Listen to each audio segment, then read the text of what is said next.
Hello, my good friends. How are you today? May God bless you all. I will not introduce anything. You guys watch the video and feel it. Then let's evaluate together. The rain was relentless, hammering the rooftop of Maxwell Industries like it was trying to wash away every mistake I'd ever made. I stood there soaked to the bone, my heart pounding so loud I swore it drowned out the storm. Maxwell Reed, all sharp jawline and piercing blue eyes, stood just 3 feet away, his white dress shirt clinging to his chest, transparent from the downpour. The city skyline glittered behind him, a cruel reminder of how high I'd climbed and how far I could fall. His voice cut through the rain, low and raw, like he was pleading for his life. "Zara, I love you. I've never meant anything more. For one reckless second I wanted to believe him. I wanted to step into his arms, let the rain blur the lines between us and pretend the world didn't exist. But the world did exist. His fiancée, Eliza Chamberlain, existed. The whispers in the office, the sideways glances, the rumors that reduced my MBA and my hustle to sleeping with the boss, they all existed. And so did my mother's voice echoing from a childhood in Detroit.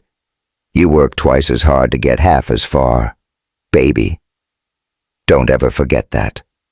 I took a shaky breath, the cold air stinging my lungs.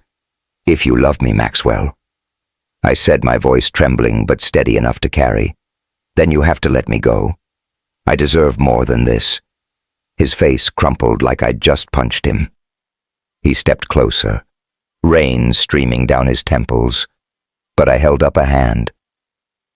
Don't, I whispered.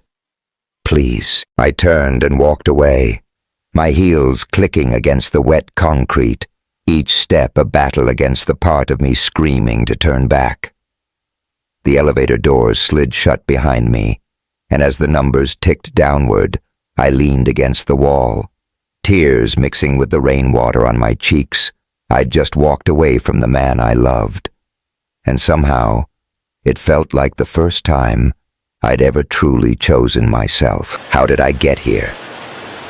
How did a girl from a crumbling neighborhood in Detroit end up on a rooftop, breaking the heart of a billionaire and her own? If you're wondering, stick with me. My story isn't a fairy tale, but it's real raw, and maybe just what you need to hear if you've ever stood at a crossroads between your heart and your worth. Let me take you back to the beginning, to the moment I stepped into Maxwell Industries and my life turned upside down. I grew up in a 2-bedroom apartment in Detroit where the heat only worked half the time, and the walls were so thin I could hear the neighbors arguing about who stole whose chicken wings. My mom, a night shift nurse with hands calloused from years of lifting patients, raised me on her own after my dad passed when I was 6. She had 2 mantras she drilled into me. Education is your ticket out, and you've got to be twice as good to get half as far. I took those words to heart, burying myself in books, earning straight A's, and becoming the first in our family to go to college. By 25, I had an MBA, a mountain of student loans, and a burning determination to make something of myself. My life back then was a grind. Entry-level finance jobs that barely paid the bills. A tiny Brooklyn apartment I shared with my roommate Kira, and dreams of the day I'd stop eating instant ramen for dinner. Kira, a free-spirited artist with a laugh that could light up a room, was my rock. One night as we split a bottle of cheap wine, I scrolled through job listings on my cracked phone screen. That's when I saw it, an executive assistant position at Maxwell Industries, a financial empire that dominated Wall Street. The salary was double what I was making with benefits that actually covered doctor visits. It was way above my pay grade, but something in my gut said, shoot your shot. Zara. The interview process was a gauntlet. 4 rounds of questions that felt like mental gymnastics, grilled by people who looked like they'd never stepped foot in a neighborhood like mine. When the call came with the job offer, I was sprawled on our thrift store couch eating takeout. Lo mein. You're kidding, I said, chopsticks frozen mid-air. The recruiter laughed. Not kidding. Can you start Monday? I hung up, screamed, and promptly fell off the couch. Kira rushed in, thinking I'd seen a roach. I got the job. I shouted and we danced around the apartment until the downstairs neighbor banged on the ceiling. That weekend I splurged on a navy blazer from a discount store, the kind that made me feel like I could conquer the world.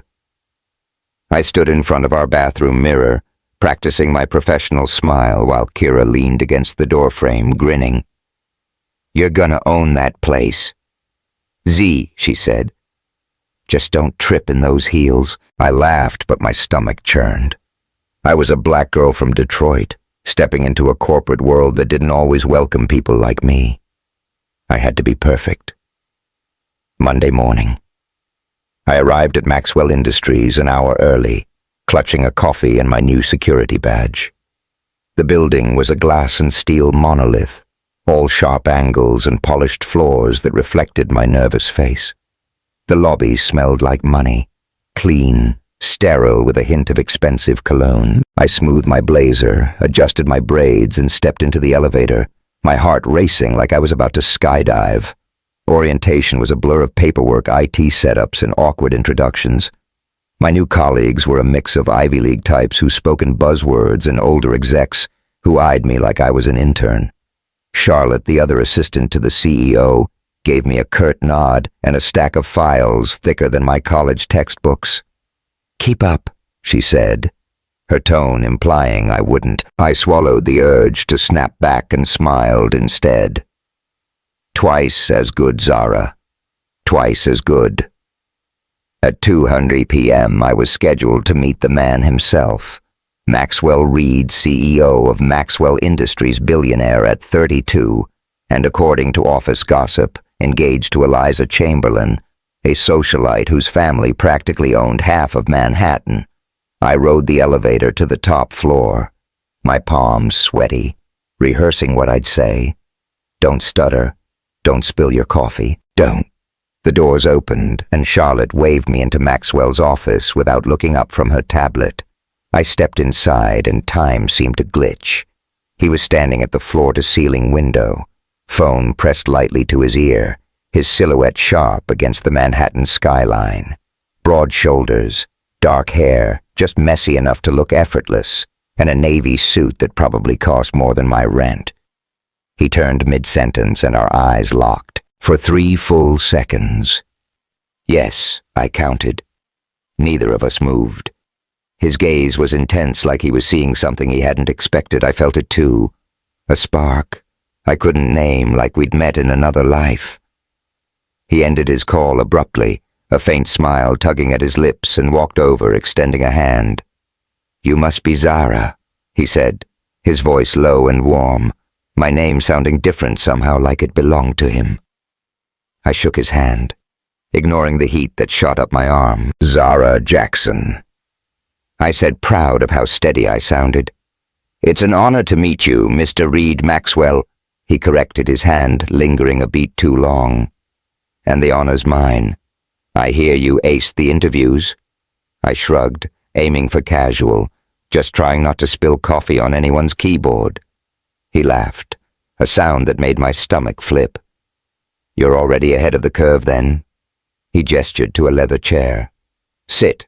Let's talk about what you'll be doing here." We spent the next 20 minutes discussing my role, scheduling, project coordination, market analysis. His questions were sharp, but his tone was easy, almost playful. I caught myself relaxing, which was dangerous.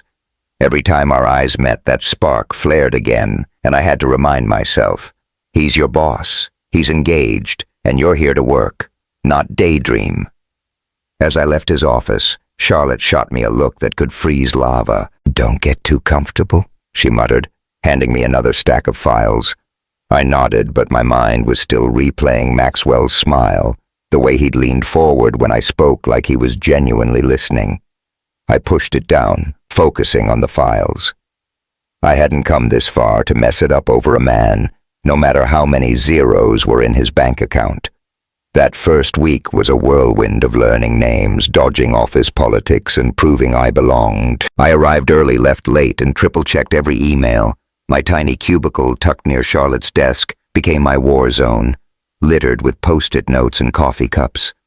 Amara, a friend from the accounting department, was my saving grace. She was a single mom with a wicked sense of humor, always slipping me granola bars and gossip. "Watch out for Jeffrey in marketing," she warned one day, rolling her eyes. "He thinks he's God's gift to spreadsheets." I laughed, grateful for her warmth. "Noted. Anyone else I should avoid?" She smirked. "Just keep your head down and your coffee full. You'll be fine." But fine wasn't enough. I wanted to be exceptional. I wanted Maxwell Mr. Reed. I corrected myself to see I was more than a new hire. And maybe, just maybe, I wanted him to keep looking at me the way he had in that office, even though I knew it was a bad idea. Back at the apartment, Kira noticed my distraction. We were sprawled on the couch, splitting a pizza, when she nudged me. "Spill it, Z. You've got that look like you're overanalyzing something or someone." I sighed, picking at a pepperoni. "It's nothing. Just work." She raised an eyebrow. "Work or the hot billionaire boss I saw on the company website?" I threw a napkin at her, laughing, despite myself. "Shut up. He's engaged, Kira. And I'm not that stupid." She said, unconvinced. "Just don't trip over those feelings in your fancy new heels." I rolled my eyes, but her words stuck. I couldn't afford to trip, not when I'd worked so hard to get here. But as I lay in bed that night, staring at the cracked ceiling, I couldn't shake the memory of Maxwell's hand in mine, the way his voice wrapped around my name. It was dangerous, and I knew it. What I didn't know was how deep I'd fall, or how hard it would be to climb back out. If you've ever felt that pull, that moment when your heart says one thing and the world screams another, then you know exactly where I was standing. My story is about love, yes, but it's also about power, prejudice, and the courage to choose yourself when everything else says you shouldn't. Want to know what happened next? How I went from that spark in his office to that rainy rooftop, hit that subscribe button and drop a comment below. Tell me about a time you had to make a choice that broke your heart, but set you free. I read every single one, and I can't wait to hear your story. Let's dive into this together, because what comes next? It's a roller coaster you won't want to miss. The fluorescent lights of Maxwell Industries buzzed above my cubicle, a constant reminder that I was still the new girl trying to prove her worth. 2 weeks into the job, I was surviving on caffeine and sheer willpower. My desk buried under files and post-it notes, scrawled with reminders like, "Double-check Q3 projections," and "Don't spill coffee on Charlotte's keyboard." I was determined to be indispensable, to show everyone, especially Maxwell, that I belonged here. But every time I passed his office, my pulse spiked and I had to remind myself, he's your boss. He's engaged. Focus, Zara. That's when the email pinged. Subject: Tokyo assignment. I opened it, expecting another routine task, but my jaw dropped. Maxwell had selected me to join him on a critical business trip to Tokyo to negotiate a multi-million-dollar deal with Japanese investors. Me, the rookie with barely a month's experience. I reread the email 3 times, half convinced it was a typo. Charlotte, the gatekeeper of Maxwell's schedule, would have been the obvious choice. Why me? I marched to Amara's desk in accounting, needing her no-nonsense take. She was munching on a granola bar, her desk cluttered with photos of her 5-year-old daughter, Tokyo. She said, eyebrows shooting up, "Girl, that's huge. But also," she leaned in, lowering her voice, "be careful. Maxwell picking you over, Charlotte. People are gonna talk." Talk about what I asked, though. I already knew. Amara gave me a look. "You're smart, Zara. You've seen how he looks at you in meetings, like you're the only one in the room." My cheeks burned. "He's just professional." She said, smirking. "Professional with a side of hard eyes. Just watch your back." "Okay. This place loves a scandal." I nodded, but her words gnawed at me as I rode the subway home. Kira was sprawled on our couch sketching when I told her about Tokyo, a week in Japan with Mr. Billionaire, she said, waggling her eyebrows. Sounds like a rom-com waiting to happen. Or a disaster, I muttered, flopping beside her. He's engaged, Kira. And I'm not here to be the office gossip. She tossed her sketchpad aside. Okay, but you are human. It's okay to feel something, Z. Just don't let it derail you. You're too badass for that. I laughed, grateful for her, but sleep didn't come easy that night. I kept picturing Maxwell's smile, the way his voice softened when he said my name. It was dangerous territory, and I was already teetering on the edge. Tokyo was a sensory overload. Neon signs pulsed above crowded streets, the air thick with the scent of yakitori skewers and fried takoyaki. Our hotel, a sleek tower overlooking Shibuya, felt like another planet compared to my Brooklyn shoebox. I spent the first day in back-to-back meetings taking notes as Maxwell charmed the Japanese executives with his easy confidence. He was in his element, all sharp insights and disarming smiles, and I couldn't help but admire how he commanded the room. I stuck to my role, professional, precise, offering market analysis when asked. But every time our eyes met across the conference table, my stomach did a traitorous flip. By day 3, I was exhausted but exhilarated. The deal was progressing, and the lead investor, Mr. Tanaka, praised my breakdown of market trends. "Very impressive, Miss Jackson," he said through a translator. I beamed, but Maxwell's proud glance made my chest tighten. "Focus, Zara." That night, the team went to a rooftop izakaya for dinner. Lanterns swayed in the breeze and sake flowed freely. I stuck to water, wary of letting my guard down. Maxwell sat across from me. His tie, loosened sleeves rolled up to reveal forearms that had no business being that distracting. He caught me staring and grinned. "Not a sake fan?" he asked. "More of a, don't embarrass myself in front of clients fan," I shot back. He laughed, leaning closer.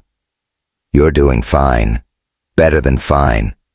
Tanaka's team loves you," I shrugged, hiding my smile. "Just doing my job. It's more than that," he said, his voice dropping. "You have a gift, Zara. You see things others miss." The air between us crackled and I looked away, pretending to study my chopsticks. The rest of the team was distracted laughing over some story, but I felt Maxwell's gaze like a physical touch. When dinner ended, he suggested a walk to clear our heads before the next day's meetings. The others declined, citing jet lag, but I couldn't find an excuse fast enough. We wandered into a night market, the streets alive with vendors hawking steamed buns and paper lanterns. The crowd pressed us closer, our shoulders brushing as we navigated the chaos. At a stall selling hand-painted lanterns, Maxwell picked one up, its red glow illuminating his face. "This one's you," he said, holding it out. Bright, unique, impossible to ignore. I rolled my eyes, but my heart raced. "Flattery won't get you a discount, Mr. Reed." He laughed, buying the lantern anyway. As he handed it to me, our fingers brushed, and the world seemed to pause. The market faded, leaving just us. His eyes locked on mine, the lantern's glow casting shadows across his jaw. He stepped closer, his voice barely a whisper. "Zara." "I don't," I said, stepping back, my voice sharper than I meant. "You're engaged, Maxwell. Whatever this is, it can't happen." His face tightened, but he nodded. "You're right. I'm sorry." I clutched the lantern, my chest aching as we walked back to the hotel in silence. The spark between us was undeniable, but so was the reality. He belonged to someone else, and I wasn't about to become that woman. Back in New York, the Tokyo trip should have been a triumph. The deal was on track, and Mr. Tanaka sent a personal note thanking me for my insights. But the office felt different. Whispers followed me in the break room, conversations halting when I walked in. Charlotte's smiles turned colder, her good morning clipped and insincere, I tried to ignore it, burying myself in work, but Amara cornered me in the bathroom one afternoon, her face serious. "People are talking, Zara," she said, checking the stalls to ensure we were alone.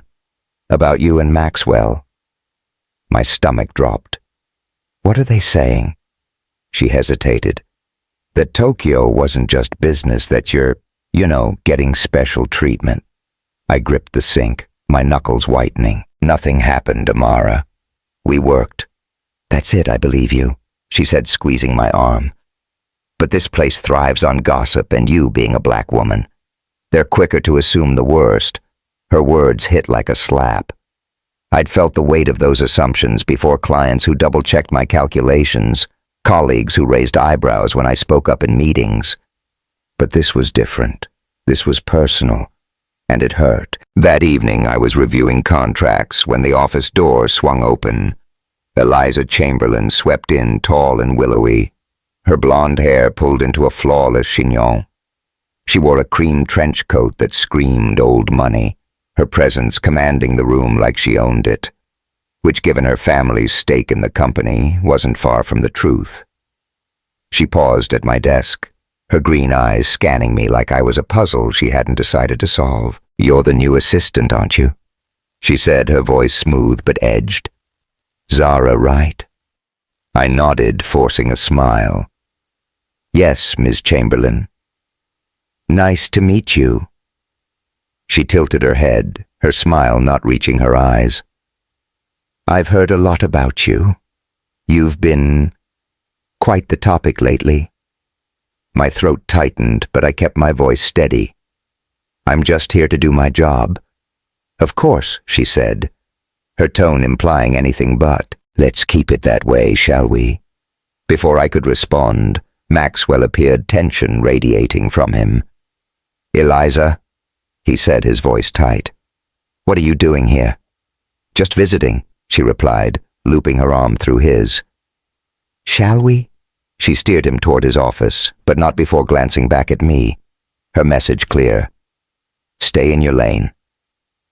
I sat frozen, my hands trembling as I pretended to type. Eliza's words, the whispers, Amara's warning. They swirled in my head, a storm I couldn't outrun. I'd worked too hard, sacrificed too much to be reduced to a stereotype. But the spark with Maxwell, the one I'd tried to bury, was fanning the flames of suspicion, and I wasn't sure how much longer I could keep it under control. The next morning I was grabbing coffee in the break room when Jeffrey from marketing sauntered in, his smug grin setting my teeth on edge. He'd been a thorn in my side since day one, always questioning my input in meetings. "Heard you killed it in Tokyo," he said, leaning against the counter. "Guess it pays to have the boss's attention, huh?" I froze, the coffee pot shaking in my hand. "What's that supposed to mean?" He shrugged, smirking. "Just saying you're moving up fast for a newbie. Must be nice." My blood boiled, but I forced a calm smile. "Maybe if you spent less time gossiping and more time working, you'd move up too." His smirk faltered, and I walked out before he could reply, my heart pounding. Back at my desk, I stared at my screen, the words blurring. Jeffrey's jab wasn't just about me. It was about every black woman who'd ever been doubted, dismissed, or reduced to a cliché. I wanted to scream to prove them all wrong, but the weight of their assumptions was suffocating. That night I called my mom, needing her grounding presence. She answered on the second ring, her voice warm despite the late hour. "Baby, what's wrong?" I hesitated, the words catching in my throat. "Just work stuff. It's harder than I thought." She sighed, and I could picture her in our old kitchen stirring tea. "You listen to me, Zara. Those people don't get to define you. You're not just good. You're exceptional. And don't you dare let them make you feel small." Tears pricked my eyes. "Thanks, Mama." "Anytime," she said, then chuckled. "Now tell me about this fancy job. You eating anything besides ramen yet?" I laughed, the tension easing. "Maybe some pizza." "Baby steps." We talked until midnight, her voice a lifeline pulling me back to myself. But as I hung up, I knew the real challenge was ahead. Maxwell, Eliza, the whispers, they weren't going away. And neither was the part of me that lit up every time Maxwell walked into a room. The whispers at Maxwell Industries didn't stop after Tokyo. They got louder. Every time I walked into a meeting, I felt eyes on me, judging assuming I'd catch snippets of conversation in the break room.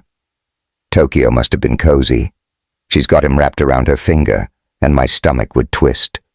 I wanted to scream that nothing had happened, that I'd earned my place with late nights and flawless reports. But I knew the truth didn't matter to the rumor mill. Not when you were a black woman in a world that loved to put you in a box. I threw myself into work, determined to drown out the noise. My cubicle became a fortress stacked with spreadsheets and coffee cups. My laptop screen glowing late into the night. Amara kept me sane, slipping me snacks and cracking jokes about the office's obsession with drama. "They're just mad. You're outshining them," she said one day, tossing me a granola bar. "Keep slaying Z." But slaying was harder when Maxwell was around. He was everywhere, reviewing my reports, dropping by my desk with questions that could have been emails, his presence like a magnet I couldn't escape. Every glance, every brush of his hand when he passed me a file sent my heart racing. I hated how much I wanted him to keep looking at me, even as I reminded myself, "He's engaged. He's your boss. You're better than this." Zara. Then came the night that changed everything. It was a Thursday past 10 p.m. and the office was a ghost town except for me and Maxwell. We were racing against a deadline for a client proposal, the kind of high-stakes deal that could make or break the quarter. Papers littered the conference table, our laptops casting blue light across the room. My braids were slipping out of their bun, and I'd kicked off my heels hours ago, my feet aching. Maxwell sat across from me. Tie-loosened sleeves rolled up his hair, must from running his hands through it. He looked less like a billionaire CEO and more like a man fighting a losing battle with exhaustion and something else I couldn't name. "Zara, you're a genius," he said, leaning back as he reviewed my latest market analysis. "This is exactly what we needed." I shrugged, hiding a smile. "Just doing my job." He shook his head, his eyes locking on mine. "No, it's more than that. You see things I miss. You're..." He trailed off like he'd caught himself saying too much. I looked away, focusing on my laptop, but the air between us was thick, charged. The silence stretched, broken only by the hum of the air conditioning and the faint patter of rain against the windows. I should have left, gone home to my tiny apartment and Kira's teasing, but I stayed. Part of me wanted to know what he'd say next. Part of me was terrified. I already knew. He stood crossing to my side of the table and leaned against it close enough that I could smell his cologne cedar and something darker, like storm clouds. "You've been avoiding me," he said quietly. I swallowed my throat dry. "I've been busy, Zara." His voice was soft, but it carried a weight that made my chest tighten. "Look at me." I did, and it was a mistake. His eyes were intense, searching like he was trying to see straight through me. The room felt smaller, the walls closing in until it was just us, the rain and the truth neither of us wanted to face. "I can't stop thinking about you," he said, his voice raw. "I've tried. God knows I've tried. But every time you're in the room, it's like nothing else exists." My heart stopped and slammed into overdrive. "Maxwell." "Don't," I whispered. But it lacked conviction. I stood needing distance, but he stepped closer, his hand brushing my arm. The touch was electric, searing through me, and I froze. "Tell me you don't feel this," he said, his voice dropping to a near growl. "Tell me to stop, and I will." I opened my mouth to say it, to push him away, to remind him of Eliza and the ring on her finger. but the words wouldn't come. Instead, I felt myself leaning toward him, drawn by a force I couldn't fight. His hand slid to my waist, strong and sure, pulling me closer until our breaths mingled. The world tilted, and then his lips were on mine, urgent, desperate, like he'd been starving for this. I kissed him back, my hands gripping his shirt, the fabric warm under my fingers. It was a collision, a release of everything we'd been holding back. He lifted me onto the table, papers scattering, and I wrapped my legs around him, lost in the heat of his hands. The taste of him, our clothes fell away in a frenzy, his shirt, my blouse, a trail of fabric leading to the leather sofa in the corner. We collapsed onto it, bodies entwined, moving with a rhythm that felt both reckless and inevitable. His hands traced my skin, reverent but hungry, and for those fleeting moments, nothing else mattered. Not Eliza, not the office, not the whispers. Afterward, we lay tangled together, the rain still tapping the windows, our breaths slowing. His arm was around me, his heartbeat steady under my cheek, but reality crashed in like a tidal wave. I pulled away, sitting up, clutching my blouse to my chest. "This was a mistake," I said, my voice shaking. Maxwell sat up, his eyes searching mine. "No, Zara. The mistake would be letting you walk away." I shook my head, tears burning. "You're engaged, Maxwell. You have a life planned with her, and I'm not. I can't be the other woman." He reached for me, but I stood gathering my clothes, my hands trembling. "I need to go," I said. And before he could argue, I was out the door. The cold hallway a shock. After the warmth of his touch, I didn't look back. The next morning I called in sick. Something I'd never done. I couldn't face Maxwell or the office or the mirror that showed a woman I barely recognized. Kira found me curled on the couch staring at the ceiling. "Z, what happened?" she asked, sitting beside me. I told her everything, the words spilling out, Tokyo, the whispers last night. She listened, her face a mix of concern and exasperation. "Okay, first you're human, not a saint," she said. "Second, he's the one with a fiancé, not you. But you need to figure out what you want, Z. Not what he wants, or what the office thinks." I nodded, but my head was a mess. I wanted Maxwell, but I wanted my dignity more. I wanted to be seen for my work, not my mistakes, and I wanted the whispers to stop, but they were only getting worse. When I returned to work, I avoided Maxwell's office, communicating through Charlotte or email. He tried to talk to me, lingering by my desk, leaving voicemails, but I kept my responses short. Professional. I thought I could outrun what happened, but the office had other plans.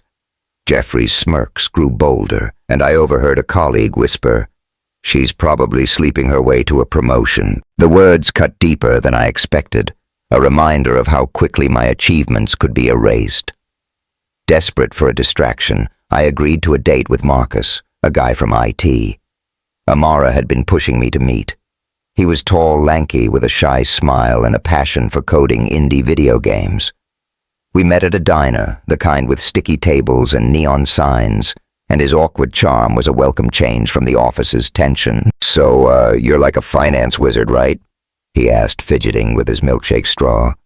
I laughed, relaxing for the first time in days. "Wizard's a stretch.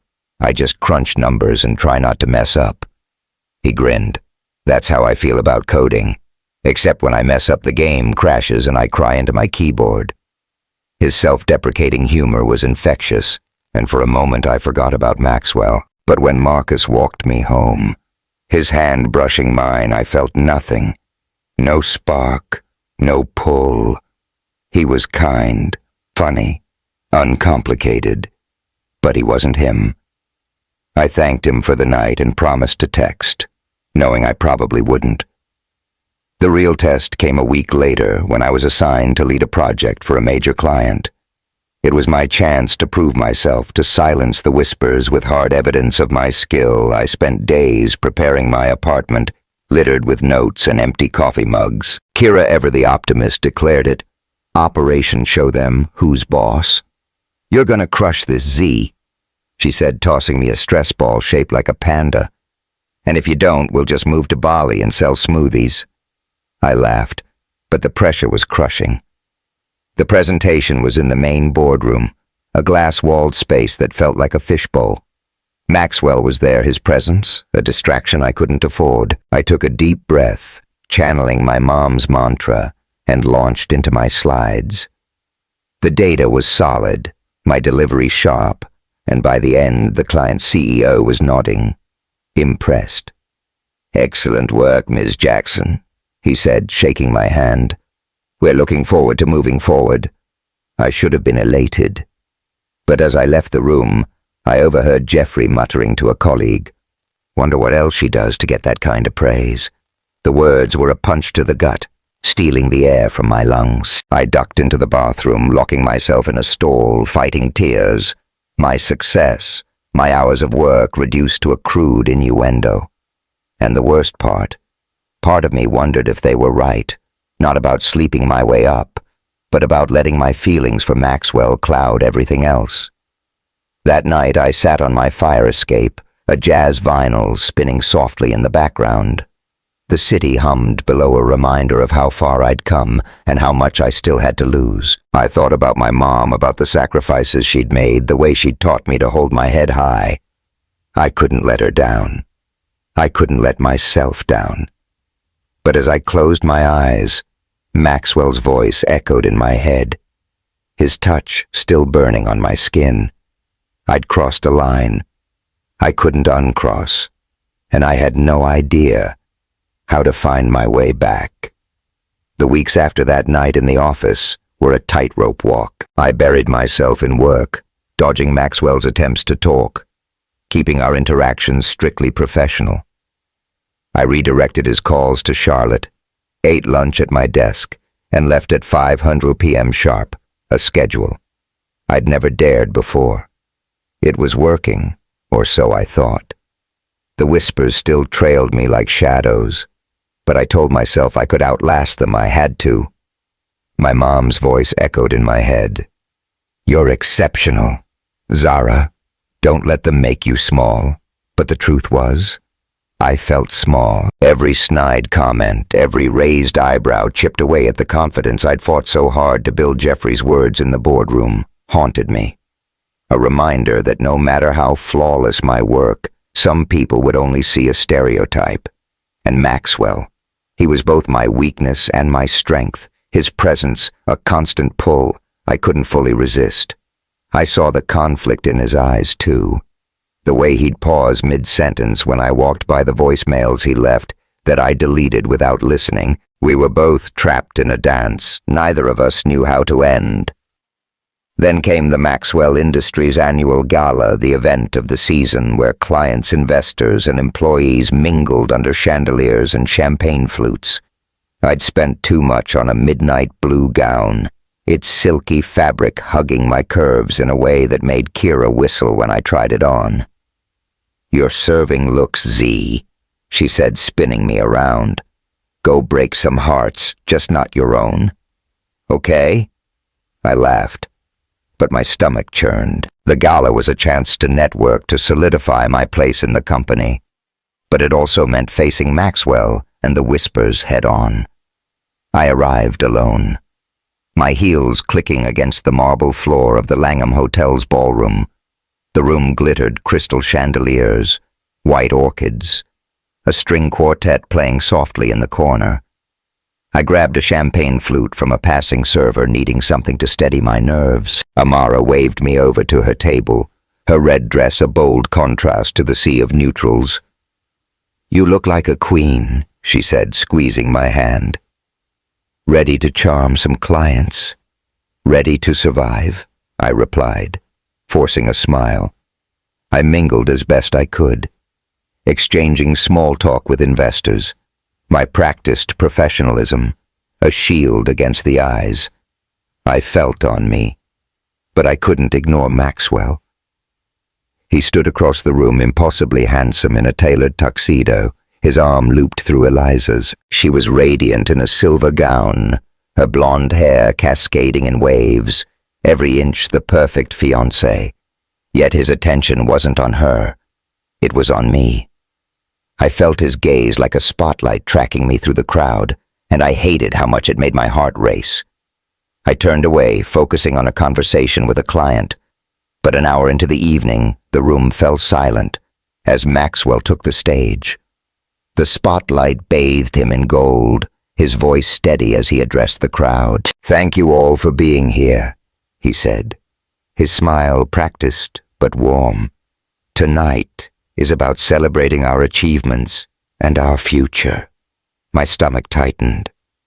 Something about his tone felt off, like a storm was brewing.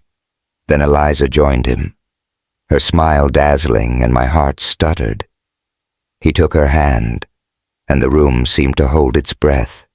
"As many of you know," he continued, "Eliza and I have been together for 2 years. Tonight, I'm honored to announce that we've set our wedding date for June 15th.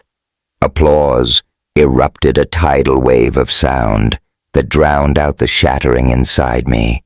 Maxwell kissed Eliza's cheek for the cameras, and I sat frozen, my champagne untouched, my hands clenched under the table. Amara reached for me, her touch grounding, but I barely felt it. The room spun, the lights too bright, the laughter too loud. I excused myself, mumbling something about needing air, and fled to the hotel's garden. The night air was cool, scented with jasmine and city smoke. I leaned against a stone bench, gulping breaths, fighting tears that threatened to ruin my mascara.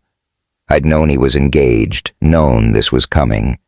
But hearing it, seeing them together, so perfect, so untouchable, cut deeper than I'd expected, I'd let myself believe even for a moment that what we had was real, that I was more than a mistake. Footsteps crunched on the gravel, and I knew it was him. Before he spoke, Zara Maxwell said, his voice soft, tentative. I turned my heart, a war zone. He stood there, hands in his pockets, his tuxedo jacket unbuttoned, conflict etched across his face.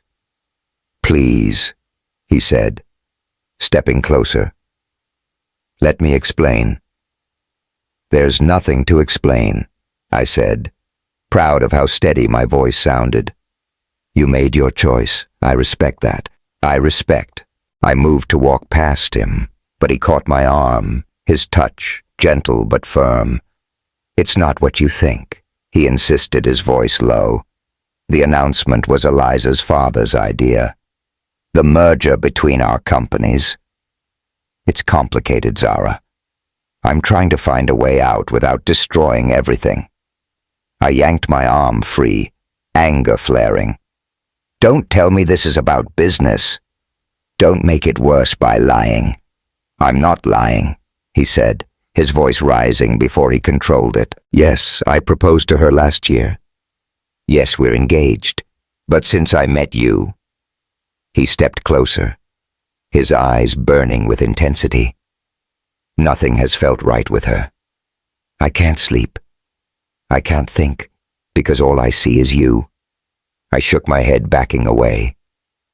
"And what am I supposed to do with that? Be your side piece, the black girl? You keep in the shadows while you play perfect couple with Eliza?" He flinched like I'd struck him. "Is that what you think of me? Of yourself?"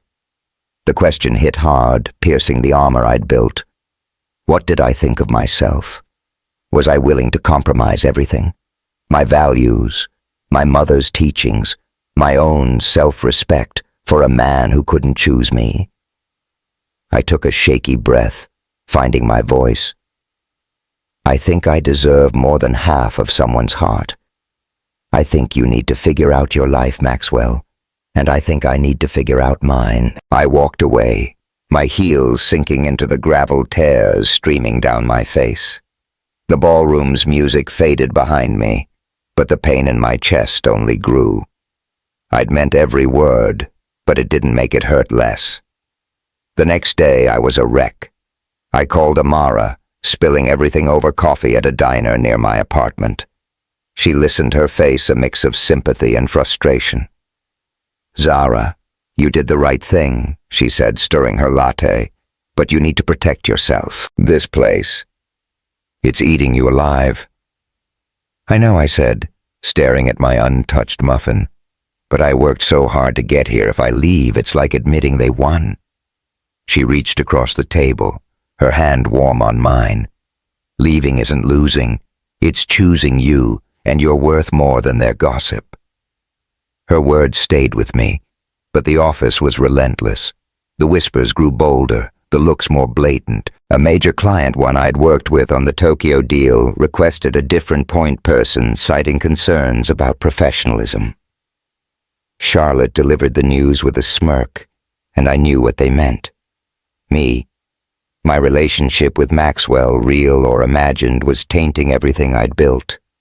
I needed perspective, so I took a train to Detroit for the weekend.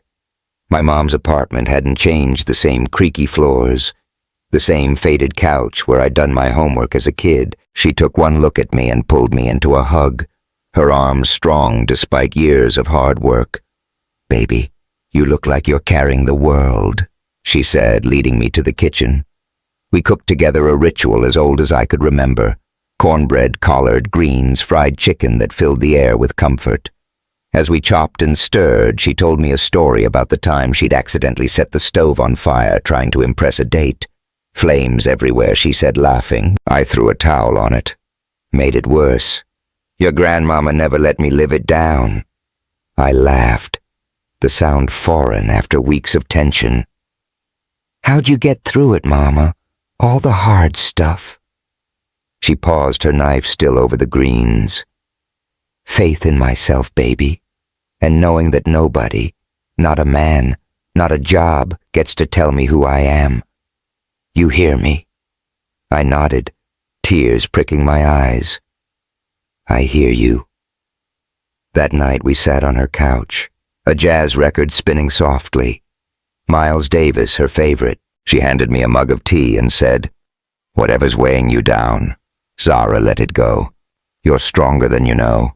I wanted to tell her about Maxwell, about the gala, about the whispers, but I couldn't bear her disappointment. Instead, I soaked in her words, letting them anchor me. When I boarded the train back to New York, I felt a flicker of resolve. I couldn't keep living in limbo, not for Maxwell, not for anyone. Back at the office, I threw myself into a new project, hoping to reclaim my focus. But the gala had shifted something. Maxwell's attempts to talk grew more desperate, notes left on my desk.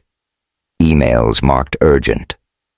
I deleted them, but each one was a reminder of what I'd lost. Then one afternoon, I was in the copy room when Jeffrey walked in, his smirk as infuriating as ever. "Rough week, huh?" he said, leaning against the machine. "Heard the client bailed on you. Guess even the boss's favorite can't win 'em all." I clenched my jaw, feeding paper into the copier. "If you've got something to say, Jeffrey, just say it." He shrugged, his eyes gleaming. "Just wondering how long you'll last. This place chews up people like you." The words were a blade slicing through my defenses. I wanted to snap back to tell him I'd outlast him and his petty games, but I was tired, so tired of fighting battles. I shouldn't have to. I grabbed my copies and left my hands shaking. In the bathroom, I splashed water on my face, staring at my reflection. The woman looking back was exhausted, her eyes shadowed with doubt. I didn't recognize her anymore. That night I sat on my fire escape, the city's hum, a distant comfort. A vinyl spun inside Ella Fitzgerald, her voice smooth and haunting. I thought about my mom, about Amara, about the girl from Detroit who dreamed of conquering the world. I'd come so far, but at what cost? The whispers, the client's rejection, Maxwell's announcement.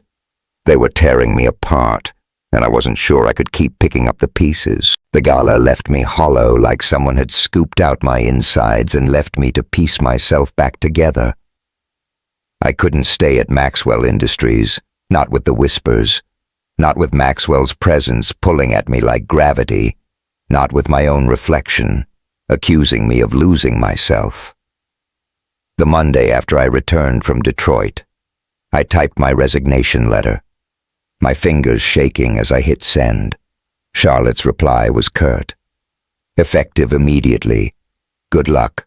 No farewell coffee, no goodbye from the team. Just me packing my desk into a cardboard box, the office silent, except for the hum of the air conditioning.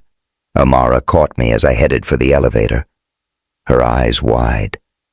"Zara, you're leaving. Why didn't you tell me?"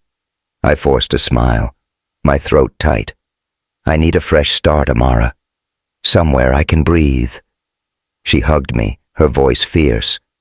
"You're a star, Z. Don't let this place dim your light, and you better text me or I'm hunting you down." I laughed, blinking back tears. Deal. The elevator doors closed and I leaned against the wall, the weight of my decisions settling in. I'd walked away from a dream job, from Maxwell, from a life I'd fought for. But as the numbers ticked downward, I felt a flicker of freedom. For the first time in months, I was choosing me. The next 3 weeks were a blur of self-doubt and sofa naps at my mom's apartment in Detroit. I'd cry, second-guess myself, then cry some more. My mom's couch becoming a sanctuary of worn cushions and jazz records. One morning she sat beside me, handing me a mug of coffee, her eyes sharp despite the early hour. "Enough, Zara," she said, her voice gentle but firm. "Your grandmama didn't march in Selma for you to waste your talents pining over some man. Get up, dust yourself off, and show the world who you are." I laughed through my tears, her words a spark in the dark. "You're tough, Mama." "Damn right," she said, winking. "Now go make me proud." Back in New York, I revamped my resume, my determination. Reignited Kira, helped blasting music and tossing me pens when I lost mine. "You're a badass." "Z," she said, sketching a cartoon of me in a cape. "This is just the sequel. The part where the hero rises." Her optimism was infectious, and a month later, I landed a job at Horizon Financial, a female-owned consulting firm led by Ms. Denise Thompson, a black woman whose reputation for brilliance was matched only by her no-nonsense attitude. The office was smaller than Maxwell Industries, all open spaces and natural light, with a team that felt more like a community than a hierarchy. On my first day, Ms. Thompson shook my hand, her grip firm, her smile warm but assessing. "I expect excellence, Zara," she said, "but I also expect you to bring your whole self. We don't do facades here." Her words were a balm, a reminder that I didn't have to shrink to fit. I dove into my role, analyzing portfolios, pitching strategies, mentoring junior analysts. The work was demanding. But for the first time, I felt seen for my skills, not my supposed scandals. Ms. Thompson became a mentor, her feedback sharp but fair, her humor unexpected. One day, she told me about the time she'd spilled coffee on a client's tie during a pitch. "Ruined his Armani," she said, chuckling, "but I closed the deal anyway." "Confidence, Zara. It's your superpower." I laughed, filing away her advice. Horizon was my fresh start, and I wasn't going to waste it. 6 months in, I was leading my own project, a high-stakes portfolio for a tech startup. My team respected me. My ideas were valued, and the whispers were gone. I'd even started to enjoy New York again. Late-night pizza with Kira jazz clubs where I'd lose myself in the music, but Maxwell lingered in the corners of my mind, a ghost I couldn't fully exorcise. His voicemails had stopped, but I'd see his name in business articles, his face in my dreams. I hated how much I missed him, even after everything. Then one Tuesday morning, I opened my news app and froze. The headline screamed, "Maxwell Reed calls off engagement to Eliza Chamberlain." My coffee mug nearly slipped from my hand. The article cited irreconcilable differences with no mention of me. But my heart raced. I scrolled through the details, my mind a tangle of hope and fear. Had he done this for himself? For me? Did it even matter? I was still reeling when my intercom buzzed that evening. Kira was out at an art show, so I shuffled to the door in sweats, expecting a delivery. Instead, Maxwell stood there, his coat dusted with rain, his eyes searching mine like they had that first day in his office. "Zara," he said, his voice rough. "Can we talk?" I should have slammed the door. Instead, I stepped aside, my pulse hammering. 5 minutes, I said, crossing my arms. He followed me into the living room where a jazz vinyl John Coltrane spun softly, filling the silence. My apartment was small, cluttered with books and Kira's sketches, but it was mine, a space I'd carved out on my terms. Maxwell looked out of place, his tailored coat too polished for my thrift store couch, but his expression was raw, unguarded. "I ended it," he said, standing by the window. "The engagement, the merger, all of it. I couldn't keep. Living a lie." I stayed silent, my arms still crossed, waiting. He turned to face me, his eyes intense. "I've been a coward, Zara. I let my family, the board, everyone dictate my life. But you..." He stepped closer, his voice softening. "You showed me what it means to be brave, to choose what matters no matter the cost." My throat tightened, but I held his gaze. "And what do you want, Maxwell?" "Because I'm not the same woman you knew. I'm building something for myself now, I know," he said, his voice breaking, "and I'm not asking you to give that up. I just want a chance to be part of it, if you'll let me."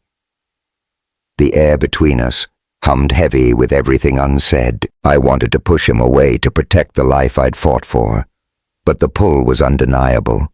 I stepped closer, my hands trembling. "You hurt me," I whispered. "You made me feel like I was nothing." He flinched but didn't look away. "I'll spend the rest of my life making that right, if you give me the chance." I don't know who moved first, but suddenly we were kissing, slow and deliberate, like we were rediscovering each other. His hands cupped my face, gentle but firm, and I melted into him, the vinyl saxophone weaving through our breaths.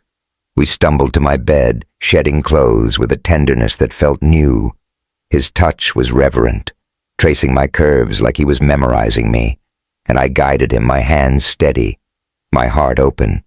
We moved together, not in the frantic heat of that night in the office, but with a quiet intensity, a promise of something real. Moonlight spilled through the window, casting shadows across his face, and as we lay there afterward, his arm around me, I felt a peace I hadn't known in months. But peace didn't mean clarity. I sat up, pulling the sheet around me, my voice soft but firm. "This doesn't change anything, Maxwell. I need time. I need to know who I am without you." He nodded, his eyes steady. "I'll wait, Zara, as long as it takes." I believed him, but I wasn't ready to trust, not yet. When he left, I stood by the window, Coltrane's notes fading into the night, and felt a strange mix of hope and resolve. I was writing my own story now, and no one, not even Maxwell, would define its ending. The next week, I threw myself back into Horizon, leading my project with a focus I hadn't felt in months. Ms. Thompson noticed, pulling me aside after a meeting. "You're shining, Zara," she said, her smile proud. "Whatever's got you glowing, keep it." I laughed, deflecting. "Just good coffee, Miss Thompson." She raised an eyebrow. "Sure, but don't let anyone dull that light, you hear me?" Her words echoed my mom's, and I carried them with me. That weekend, Kira dragged me to a salsa class, her latest obsession. "You need fun, Z," she said, tossing me a pair of heels. No moping allowed. The class was a disaster in the best way. My partner, a guy named Luis with an infectious grin, was patient as I tripped over my own feet. "You're thinking too hard," he said, spinning me. "Just feel the music." I stepped on his toes and we both burst out laughing, collapsing onto the floor in a heap. Kira snapped a photo, cackling. "This is going on Instagram with the caption, 'Zara's dance floor demise.'" I swatted her, but the laughter felt like freedom. For the first time in forever, I was living for me, not for Maxwell, not for the office, not for anyone's expectations. And it felt damn good. The months after Maxwell's visit were a whirlwind of growth, the kind that sneaks up on you until one day you realize you're not the same person anymore. Horizon Financial became my proving ground, a place where my ideas weren't just heard, but celebrated. I led my tech startup project to a record-breaking close, earning a feature in a Forbes article titled "Rising Stars in Finance." The photo showed me in a sharp blazer, arms crossed, a confident smile on my face. Kira framed it and hung it in our living room, declaring it proof I'm roommates with a legend. I laughed, but seeing my name in print unattached to gossip or scandal felt like a victory I'd earned with every late night and hard-won fight. Ms. Thompson became more than a boss. She was a mentor, a mirror reflecting the potential I'd almost forgotten. During one of our weekly check-ins, she leaned back in her chair, her eyes sharp but warm. "You've got fire, Zara," she said, tapping her pen, "but don't let it burn you out. Success isn't just about work, it's about living." Her words stuck with me, a reminder to find balance. I started saying yes to life again. Jazz nights with Kira, brunches with Amara, even a second salsa class where I managed not to trip over Luis's feet. "Progress," he cheered, spinning me until I was dizzy with laughter. Those moments, small and unguarded, rebuilt the parts of me the office whispers had chipped away. I was Zara Jackson, daughter of Detroit collector of vinyls, and a woman who was finally learning to love herself first. But Maxwell was still there, a quiet presence in the background. He respected my boundaries, sending occasional texts, updates about his company, a link to a jazz festival, never pushing too hard. Each message was a tug at my heart, a reminder of the man I'd loved and the pain we'd caused each other. I didn't delete them anymore, but I didn't reply either. I needed to know who I was without him before I could decide what we could be. A year after I left Maxwell Industries, I got a call from Amara. She was breathless, her voice crackling with excitement. "Z, you're not going to believe this.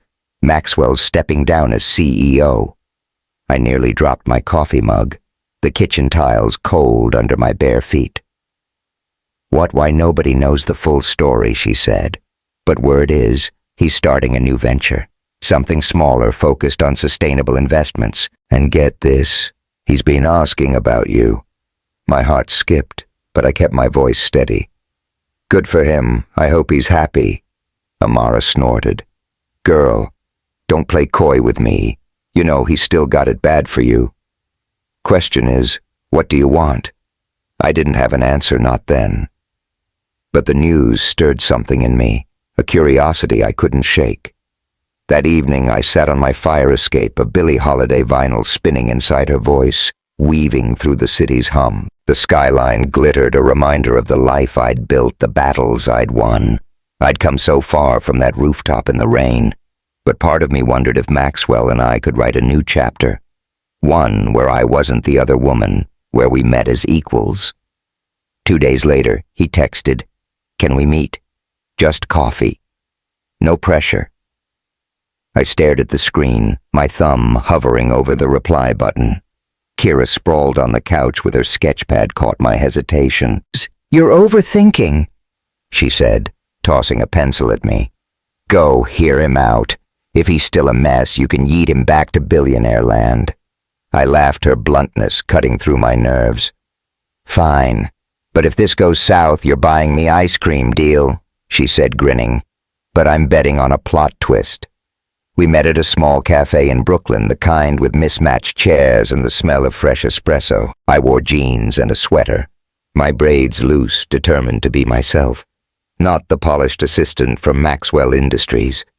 He was already there in a navy jacket and jeans, looking less like a CEO and more like a man trying to find his way. His eyes lit up when he saw me, and for a moment I was back in his office that first day when our hands touched.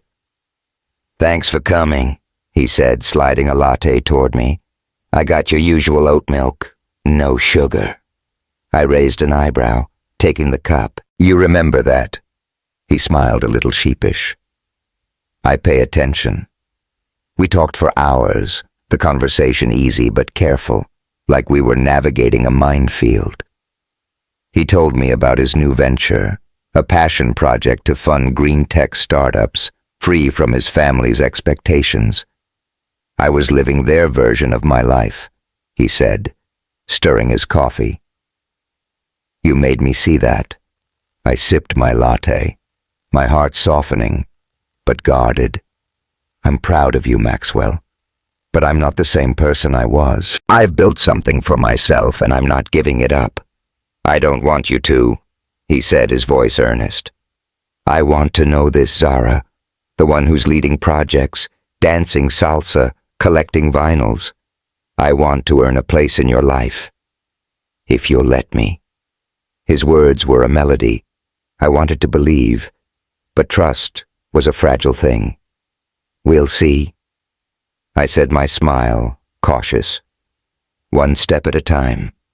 He nodded, his eyes steady. "One step. That's all I'm asking." We parted with a hug, his arms warm and familiar. But I walked away with my head high, my heart, my own. Whatever happened next, I was in control. A month later, I flew to Detroit for my mom's birthday, a milestone she insisted on celebrating with all the fixings. Her apartment was packed, neighbors, cousins, old friends, the air thick with the smell of fried chicken and peach cobbler. I helped in the kitchen laughing as my mom recounted the time she'd burned a cake for my 10th birthday. "Looked like a hockey puck," she said, waving a spatula. "But you ate it anyway. Bless your heart, you made it, Mama," I said, kissing her cheek. "I'd eat anything you make." She swatted me with a dish towel, her eyes twinkling. "Don't get sappy on me now." That night, after the guests left, we sat on her couch, a jazz record, Nina Simone spinning softly. She pulled out a small velvet box and handed it to me. Inside was a silver locket, old and worn, with a photo of my grandmother. This was hers, she said, her voice soft. She wore it through every march, every fight. "It's to remind you who you come from and who you are." I hugged her, tears spilling. "Thank you, Mama." She held me tight. "You're my heart, Zara. Don't ever forget it." Back in New York, I wore the locket every day, a talisman of strength.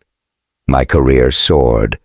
Horizon promoted me to senior consultant, and Mrs. Thompson threw a small office party complete with cupcakes and her terrible karaoke rendition of "Ain't No Mountain High Enough." I laughed until my sides hurt, surrounded by a team that valued me for me. Maxwell and I kept in touch, meeting for coffee, then dinners, then a jazz concert where we swayed to the music, his hand brushing mine. It was slow, deliberate, a dance we were learning together.